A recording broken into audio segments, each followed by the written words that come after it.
The lord. ఈ దిన వాగ్దానము. నీవు నాకు ఆశ్రయముగా నుంటివి, శత్రువుల ఎదుట బలమైన కోటగా నుంటివి. 61వ కీర్తన 3వ వచనము.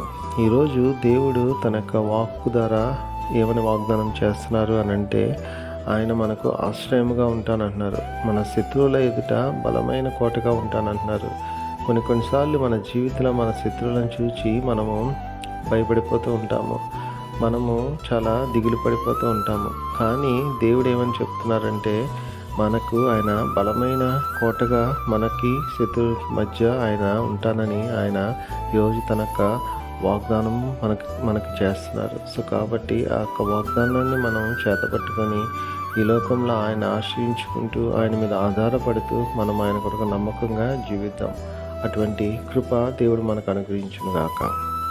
ఈ వాగ్దానము మనందరి జీవితంలో నెరవేరును గాక. ఆమేన్.